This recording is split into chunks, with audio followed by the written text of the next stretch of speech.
여러분 안녕하십니까? 정부와 여당이 전세 사기 피해자들을 지원하는 한시적 특별법을 제정하기로 했습니다. 이 피해자들에게 경매로 넘어간 집을 먼저 사들일 수 있는 우선 매수권을 주고 아니면 LH 등이 피해 주택을 공공 매입해서 피해자가 그 집을 계속 임대해 살 수 있도록 하겠다는 건데요. 이 떼인 보증금을 먼저 지원하는 야권의 법안과는 여전히 차이가 있습니다. 윤석열 대통령은 피해자들의 주거 안정에 만전을 기하고 실효성 있는 법안을 신속히 마련하라고 당부했습니다. 구민지 기자가 보도합니다. 여당 지도부와 원희룡 국토부 장관 등은 당정협의회를 열고 전세 사기 피해자들을 위한 특별법을 이번 주 안에 발의하기로 뜻을 모았습니다. 전세 사기 피해자 지원 및 주거 안정을 위한 특별법 제정을 추진하기로 했습니다. 이 특별법을 통해서 피해 임차인의 주거권을 보장하겠습니다. 방점은 기존 주택에서 계속 살겠다는 피해자들을 지원하는 데 찍혔습니다. 주택을 구입할 의향이 있는 피해 세입자에게는 우선 매수권을 부여하고 낙찰받을 때 관련 세금을 깎아주는 한편 장기 저리로 융자금도 지원하기로 했습니다. 집을 임대해 계속 살기를 원할 땐 LH 등에서 주택을 구입한 뒤 공공임대주택 형식으로 제공하기로 했습니다.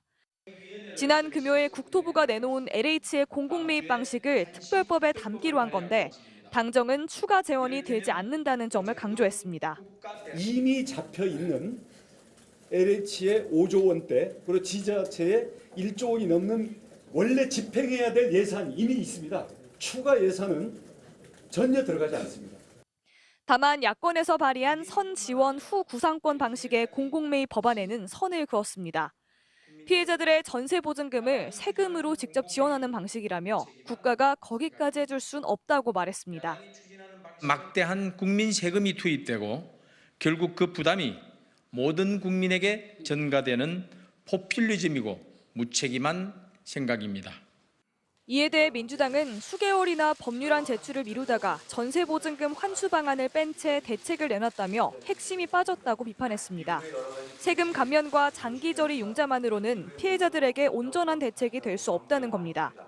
여야는 오는 27일 본회의에서 전세 사기 관련 법안을 최대한 처리하기로 했지만 이렇게 입장 차이가 남아 진통이 예상됩니다. MBC 뉴스 구민지입니다. 이번에는 더불어민주당 전당대회 돈봉투 의혹 관련 소식 이어서 전해드립니다. 2년 전 전당대회 당시 이 의혹의 최종 수혜자가 아니냐 지목되고 있는 송영길 전 민주당 대표가 프랑스 파리에서 기자회견을 가졌습니다. 송 전 대표는 돈봉투에 대해서는 전혀 몰랐다며 다만 정치적 책임을 지고 탈당하겠다, 문제를 다 해결한 뒤에 복당하겠다고 했습니다. 또 즉시 귀국해서 검찰 조사도 받겠다고 밝혔습니다. 파리에서 조명아 특파원이 보도합니다. 프랑스 파리 3구에 위치한 한 사무실. 송영길 전 더불어민주당 대표가 다소 굳은 표정으로 모습을 드러냈습니다. 2021년 전당대회 당시 캠프 내 돈봉투 의혹에 대해 한동안 말을 아껴왔던 송 전 대표는 탈당 카드를 꺼냈습니다. 저는 모든 정치적 책임을 지고 오늘부로 민주당을 탈당하고자 합니다.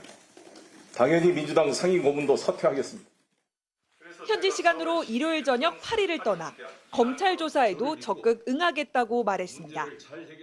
검찰 소환도 없지만 가능한 빨리 귀국하여 검찰 조사에 당당히 응하고 책임지고 사태를 해결하겠습니다.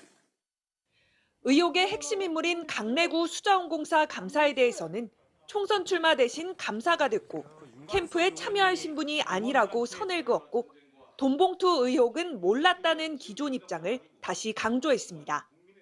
3명의 후보가 30분 단위로 정신없이 뛰어다닐 때였습니다.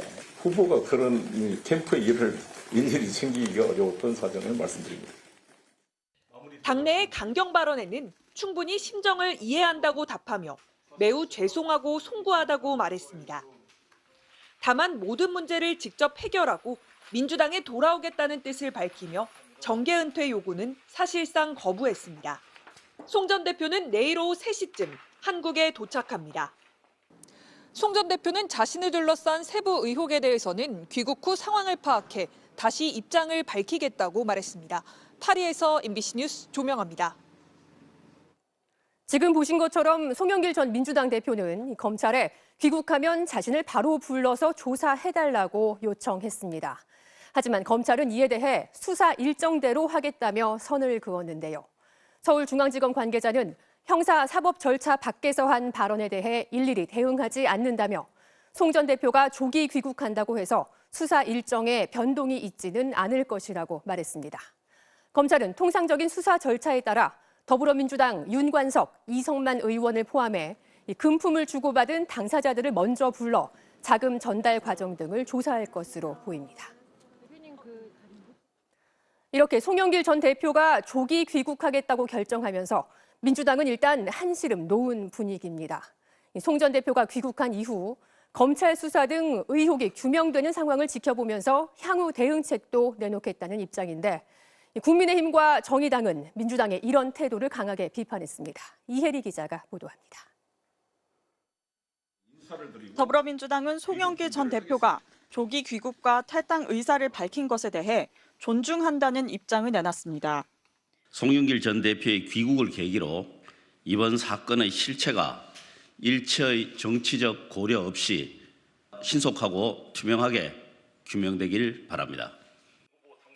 전당대회 돈봉투 의혹에서 시작된 사태를 수습할 발판이 마련됐다고 보고 일단은 안도하는 분위기입니다.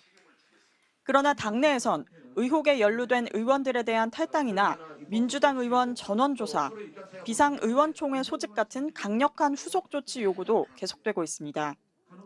민주당 지도부는 송 전 대표가 귀국한 후 검찰 수사 등 앞으로의 진행 상황에 따라 대응하겠다며 말을 아꼈습니다. 송영길 전 대표가 귀국하시고 나면 사건에 대한 규명이 좀 더 빨라질 테니 그 진행 상황을 보면서 거기에 맞는 그 당의 대응이 있을 예정입니다. 국민의힘은 송 전 대표의 기자회견을 두고 모르쇠 사과, 꼬리 자르기식 탈당이라며 철저한 검찰 수사를 촉구했습니다. 핑계와 꼼수만이 가득한 한편의 국민 분노 유발극이었습니다. 민주당에 피해를 끼치지 않기 위해 할 일 다 했다는 듯한 꼬리 자르기 탈당뿐이었습니다. 기자회견 후 민주당 일각에서 송 전 대표에 대해 역시 큰 그릇, 무력이 적은 사람이란 평가가 나온 것을 두고도 전당대회 돈봉투 몸통을 응원하는 민주당은 제정신이냐라고 비판했습니다. 정의당도 사태를 책임지려는 노력도 자정하려는 의지도 하나 없이 송 전 대표의 귀국만 못 빠지게 기다리고 있다고 민주당을 겨냥했습니다. MBC 뉴스 이혜리입니다. 오늘 새벽 서울의 한 주택가 골목에서 음주운전 차량이 길을 지나던 남성을 들이받았습니다. 그런데 운전자는 119가 아닌 112에 전화해서 사고 사실을 숨기고 술 취한 사람이 길에 누워 있다고 거짓 신고했습니다. 피해자 구호 조치는 늦어졌고 결국 지금도 의식이 돌아오지 않고 있습니다. 김세영 기자가 취재했습니다. 서울 동대문구의 한 주택가 골목. 검은색 승용차가 들어와 빠른 속도로 좌회전합니다. 그런데 그 순간 골목을 지나던 한 남성이 차량과 정면으로 부딪힙니다. 이후 멈춰선 차량에서 내린 운전자. 차량 앞쪽에 피해자 주변을 왔다 갔다 하며 2분 정도 살피더니 다시 차에 타 현장을 떠납니다. 운전자는 사고를 낸 뒤 구호 조치 없이 옆 골목에 있는 자신의 집으로 가 차를 대고 걸어서 다시 현장으로 돌아왔습니다. 오늘 새벽 1시쯤 서울 동대문구의 한 골목에서 30대 남성이 몰던 차량이 길을 지나던 남성을 들이받았습니다. 거실에 있었는데 그 쾅 소리 나가지고 창문에서 보니까 사고가 났더라고요. 그래서 사람은 누워있고 이제 차는 거기 뒤에 서 있었는데 그분을 내려갔을 때 이미 의식이 없었어요. 크게 다쳐 병원으로 이송된 피해자는 아직 의식이 돌아오지 않고 있습니다. 그런데 사고를 내고 주변을 살피다 사라진 운전자는 경찰에 술 취한 사람이 누워있다고 신고했습니다. 주치자 신고를 받은 경찰은 현장에 가서야 교통사고 피해자란 것을 알게 됐고 구급차를 불렀습니다. 운전자가 사고 사실을 숨긴 채 신고해 피해자에 대한 구급 조치가 늦어진 겁니다. 처음에는 이렇게 사람이 누워있다고 술 취한 것 같다고 이렇게 신고가 들어왔는데 가보니까는 교통사고 건이라서. 현장 CCTV와 블랙박스 영상을 확보한 경찰은 2시간 반쯤 뒤 인근 자택에 있던 운전자를 체포했습니다. 체포 당시에도 운전자의 혈중 알코올 농도는 면허 정지 수준으로 확인됐습니다. 경찰은 운전자에게 뺑소니에 해당하는 도주치상과 음주운전 혐의를 적용해 구속영장 신청 여부를 검토하고 있습니다. MBC 뉴스 김세영입니다. 여성 신도들을 대상으로 한 JMS 정명석 총재의 성범죄가 최근 다시 주목받으면서 우리 사회 공분을 일으켰죠. 이번에는 경기도의 한 교회에서 음란 마귀를 빼야 한다며 10년에 걸쳐 미성년자까지 성적으로 착취한 사이비 목사의 피해자들이 손해배상을 요구하고 나섰습니다. 어떻게 된 일인지 임명찬 기자가 취재했습니다. 어린 아이에게 안마를 받으며 주변 아이들에게 사탕을 나눠주는 남성. 경기도 안산 구마교회 목사였던 55살 오모 씨입니다.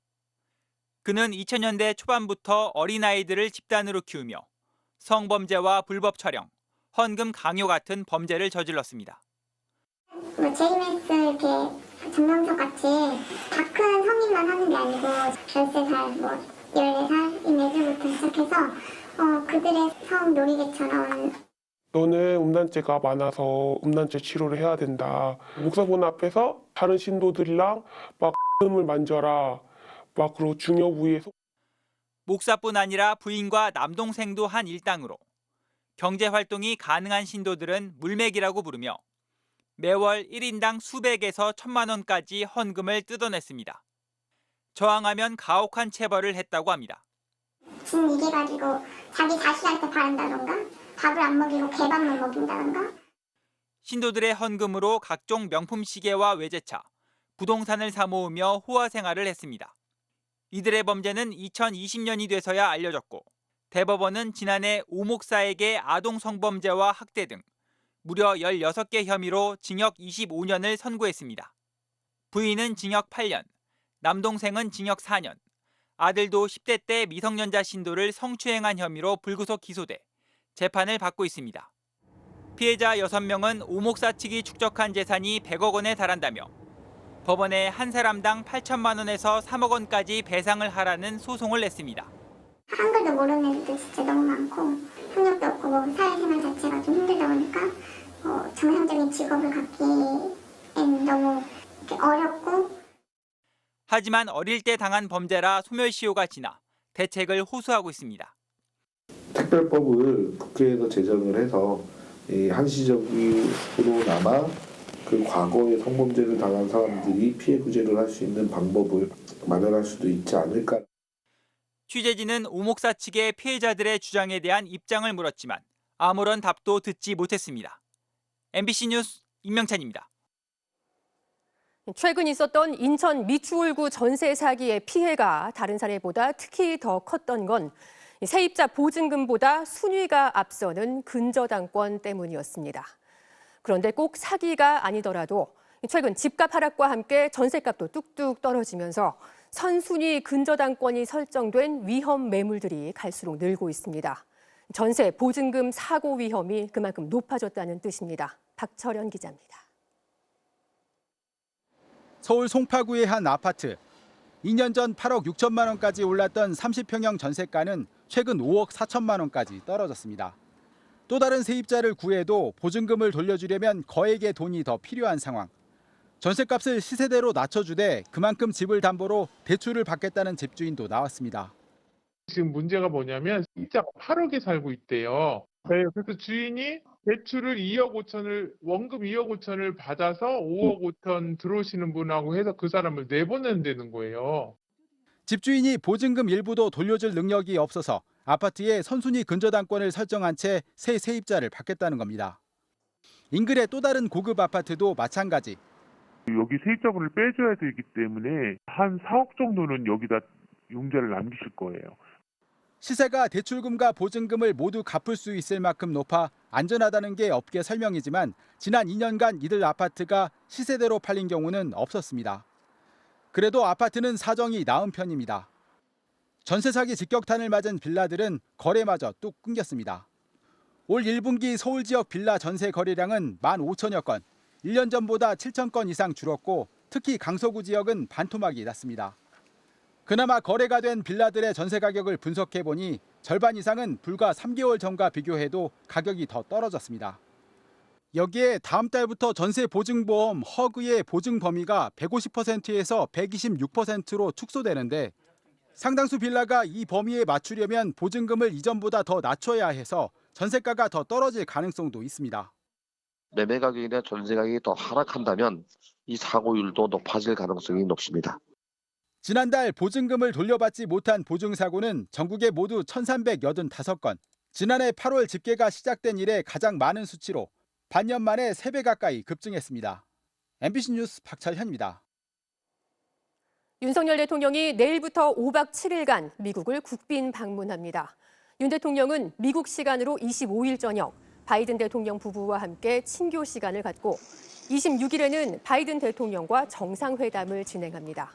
27일에는 미국 상하원 합동의회 연설을 한 뒤 다음 날 매사추세츠 공대에서 디지털 바이오 분야 석학과의 대담 등에 참석하고 하버드대를 방문해 첫 정책 연설에 나섭니다. 윤 대통령은 보스턴 일정을 끝으로 현지 시간 29일에 귀국길에 오릅니다.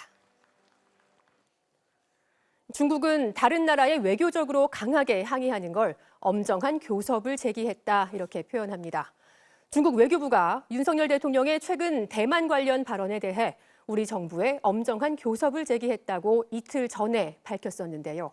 그런데 오늘 또다시 이번에는 외교부 홈페이지에 그 항의 내용을 아주 상세히 공개했습니다. 이런 경우는 아주 이례적입니다. 한미 정상회담을 앞두고 우리 정부에 대한 외교적인 압박에 나선 거란 분석이 나옵니다. 베이징에서 이혜인 특파원입니다. 중국 외교부는 지난 21일 정례 브리핑에서 윤석열 대통령의 대만 관련 발언에 대해 한국 정부에 항의한 사실을 공개했습니다. 针对韩方就台湾问题发表的错误言论，中方已分别在北京和首尔向韩方提出严正交涉。 그런데 중국 외교부가 항의 사흘 뒤인 오늘 당시 항의 내용을 홈페이지에 상세히 공개했습니다.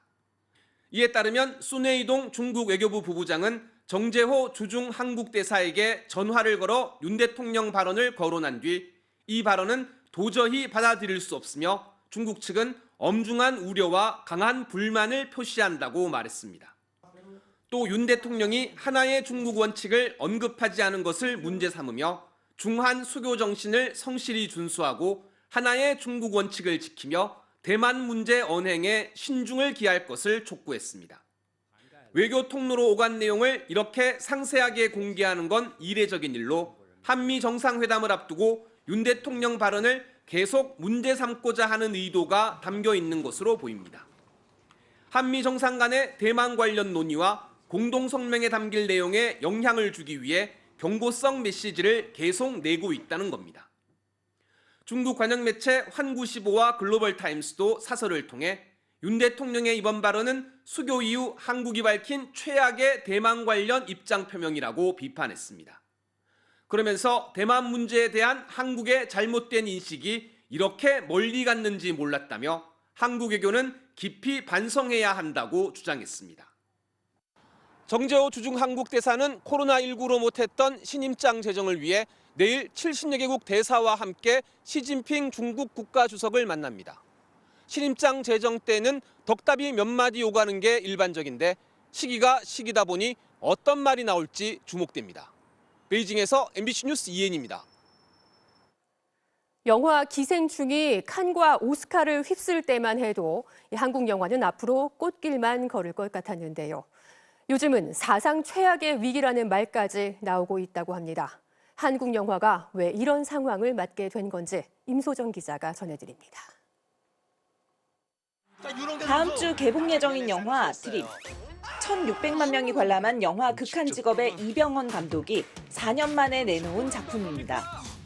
분위기가 조금 많이 다운돼 있고 안 좋은데 그리고 너무 떨려가지고 구원투수까지는 아니더라도 도움이 됐으면 하는 마음이 있고요. 천만 감독이 박서준, 아이유 같은 스타들을 주연으로 내세우고도 긴장을 놓지 못하는 건 그만큼 한국 영화의 상황이 좋지 않기 때문입니다. 올해 3월까지 개봉한 주요 한국 영화는 7편. 이 중 100만 관객을 넘긴 영화는 교섭 한 작품뿐이고 손익분기점을 넘긴 영화는 한 편도 없습니다. 올해 1분기 한국 영화의 매출액은 798억 원. 코로나 이전인 2019년의 4분의 1 수준입니다. 매출액 점유율은 지난달만 놓고 보면 2004년 이후 가장 낮습니다. 3, 4, 5월이 비수기인 걸 감안해도 한국 영화 사상 역대 최악의 위기라는 말이 나오는 이유입니다. 관객들은 극장을 찾지 않는 이유로 가격을 먼저 꼽았습니다. 좀 부담되죠. 화면 별로 신경 안 쓰면은 그냥 집에서 편하게 보는 게 좀 더 합리적이지 않나. 코로나로 직격탄을 맞은 극장들은 관람료를 앞다퉈 인상했습니다. 차라리 한 달치 OTT 사용료를 내고 집에서 여러 콘텐츠를 보는 게 낫다는 인식이 퍼진 겁니다. 정말 재밌고 많이 찾는 사람들 것만 이제 보는 경우가 많은 것 같아요. 관객이 줄면서 개봉이 늦어지는 영화도 늘고 있습니다. 제작을 마치고도 개봉하지 못한 이른바 창구 영화는 90편에 이르는 것으로 알려졌습니다. 투자금이 묶이다 보니 새로운 영화 촬영도 주춤한데 관람료의 3%에 불과한 영화 발전 기금마저 곧 고갈될 위기를 맞고 있습니다. OTT에서 선풍적인 인기를 끌고 있는 작품들도 90% 이상은 영화 인력들이 만든 거예요. 잘못하다가는 정말 어마어마한 고사가 될지도 모른다는 이런. 한국 영화가 고전한 반면 외국 영화 매출액은 2019년 수준을 넘어섰습니다. 모든 게 과도기인 것 같아요. 영화의 시대가 또 분명히 저는 온다는 어떤 콘텐츠를 만들어야 관객분들이 극장으로 다시 돌아올 수 있을 것인가 치열하게 고민을 하고 있습니다. 영화진흥위원회는 다음 달 위기 극복을 위한 협의체를 가동하기로 했습니다. MBC 뉴스 임소정입니다. 지난 2017년 29명의 목숨을 앗아간 제천 스포츠센터 화재는 불법 주차한 차량 때문에 소방차 진입이 늦어지면서 피해가 커졌던 사건이었습니다. 이후 법이 바뀌어서 소방차가 불법 주차 차량을 밀고 들어가거나 부숴버릴 수 있게 됐는데요. 그동안 실제 적용은 쉽지 않았습니다. 하지만 소방당국은 이제 유예 기간은 끝났다고 보고 올해부터 적극 시행에 나서기로 했습니다. 정인곤 기자입니다. 지난 2017년 12월 제천 스포츠센터에 큰 불이 났습니다. 소방 굴절차가 화재 현장 앞에 도착했지만 주차된 차에 막혀 있습니다. 건물 위로 대피한 시민들을 구해야 하는 급박한 상황에서 보다 못한 시민들이 함께 차를 밀어봅니다. 스포츠센터 주변의 불법 차량 때문에 소방차 진입도 지연됐습니다. 29명의 아까운 목숨을 잃은 뒤 불법 주정차 차량은 강제 처분이 가능하도록 법이 바뀌었습니다. 아파트 상가에 불이 난 상황을 가정한 소방훈련. 좁은 골목길에 소방차가 줄지어 들어오지만 화재 현장을 수십 미터 앞두고 불법 주정차된 차량에 가로막힙니다. 소방대원들이 내려서 차량을 밀어보지만 차량은 꿈쩍하지 않습니다. 결국 소방차가 주차 차량을 그대로 밀고 지나갑니다. 사다리차 진입을 위해서는 견인 차량이 재빨리 차를 견인해버립니다. 불법 주정차된 차량은 이처럼 심하게 부서져도 소방차 긴급 출동으로 인한 파손은 보상받을 수 없습니다. 불법 주차 차량을 강제 처분할 법은 마련됐지만 지난해까지 실제 시행 사례는 전국에 한 건에 불과했습니다. 하지만 소방당국은 이제 충분한 유예 기간이 지났다고 보고 올해부터는 적극 대응하겠다는 방침입니다. 각종 민원들이 우려되어 출동대원들이 소극적으로 대응하는 경우가 있습니다. 유사시에 적극 대응할 수 있도록 소방당국은 강제 처분된 불법 주정차 차량은 수리 책임이 차량 소유주에게 있다며 소방차 진입로 확보에 적극 동참해달라고 당부했습니다. MBC 뉴스 정인곤입니다. 내전으로 무력 충돌이 격화되고 있는 북아프리카 수단의 교민 이송을 위해 군 수송기와 청해 부대가 급파된 가운데 수단 국적자를 뺀 우리 교민 28명이 일단 하루툼 현지 한국 대사관에 대피해 있는 것으로 확인됐습니다. 사우디아라비아에 이어 프랑스와 네덜란드도 자국민 대피를 시작했고 미국은 항공기 6대를 동원해 외교관과 가족을 철수시키고 현지 대사관을 일시 폐쇄했습니다. 승객 과밀 현상이 심각한 도시철도 김포 골드라인의 혼잡도를 줄이기 위해 내일부터 김포공항역으로 가는 시내버스 노선에 버스 8대가 추가로 투입됩니다. 경기도와 김포시는 출근 시간대인 오전 6시 45분부터 1시간 동안 걸포 북변역에서 풍무역을 거쳐 김포공항역을 오가는 시내버스 노선에 전세버스 8대를 투입합니다. 김포시는 버스 추가 투입으로 승객이 몰리는 출근 시간대 배차 간격이 현재 15분에서 5분으로 줄어들어 불편이 완화될 것으로 예상하고 있습니다. 잠시 후 뉴스데스크에 이어 방송되는 탐사기획 스트레이트는 해마다 200명 넘게 원룸과 고시원 등에서 홀로 쓸쓸하게 숨졌다가 뒤늦게 발견되는 청년들의 고독사 실태를 취재했습니다. 코로나19를 거치며 취업문은 좁아지고 자산 격차마저 갈수록 커지고 있는 가운데 청년들에게 잃어버린 희망을 되찾아줄 방안은 무엇인지 모색했습니다.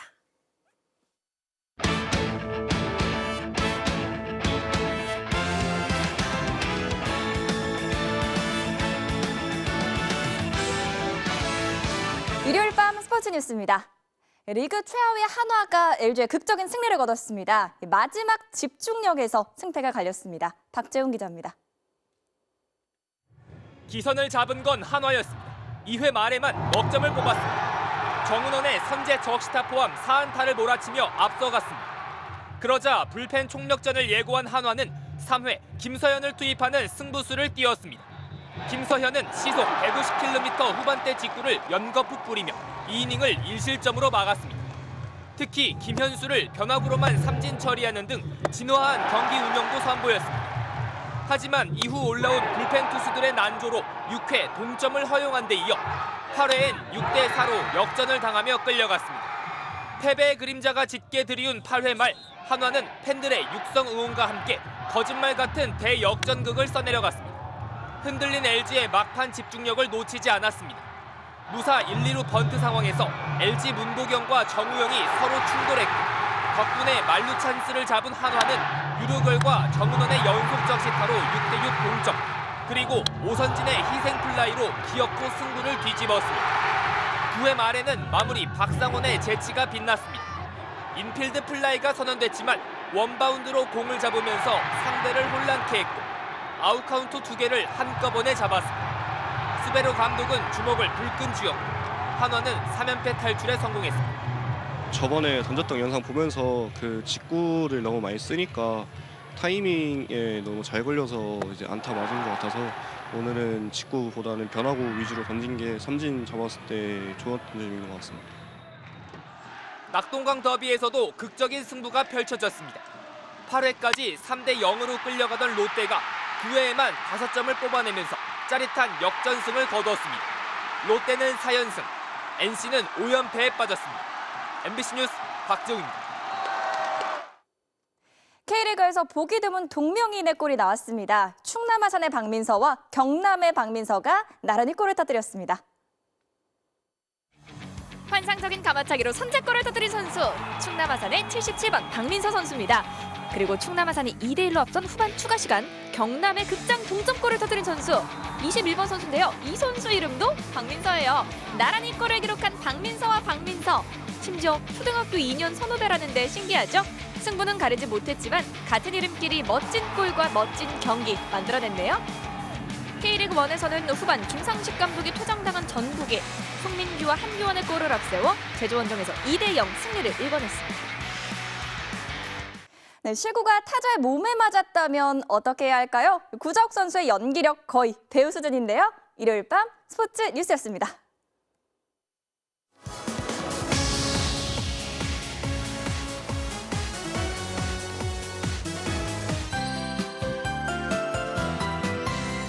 이번엔 청정한 봄바람이 모래먼지를 쓸어냈습니다. 황사가 유입된 지 사흘 만인데요.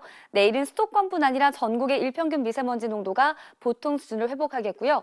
하늘에는 구름만 조금 짙어질 뿐 서울의 낮 기온이 21도까지 올라 오늘만큼 활동하기 괜찮겠습니다. 동풍이 지속되는 동해안 지방은 15도 안팎에 머물겠습니다. 한편 대기의 건조함이 나날이 심해지고 있어서 걱정입니다. 이제는 건조주의보가 중부뿐만 아니라 전북과 경남 곳곳으로도 확대되는데요. 그나마 모레 남서쪽부터 비구름이 다가와 충청과 남부지방을 중심으로 촉촉한 봄비를 내리겠고요. 비구름이 닿지 않는 서울 등 중북부 지방은 빗방울 정도만 예상됩니다. 일단 내일은 전국 하늘 흐리기만 하겠습니다. 아침부터 낮 사이 강원 영동과 제주 산지에만 비나 눈이 조금 예상됩니다. 내일 아침 기온 보시면 전국이 10도 안팎의 분포로 시작을 하겠는데요. 낮 기온은 서울이 21도, 대전 21도까지 오르겠고 대구는 17도 선에 머물겠습니다. 화요일 비는 새벽에 제주와 전남 해안을 시작으로 오전에 남부지방, 오후에는 중부지방 곳곳으로도 확대되겠고요. 비가 내리면서 서울의 낮 기온이 15도 안팎까지 반짝 낮아지겠습니다. 날씨였습니다. 일요일 뉴스데스크 여기서 마치겠습니다. 저는 다음 주말에 다시 찾아뵙겠습니다. 고맙습니다.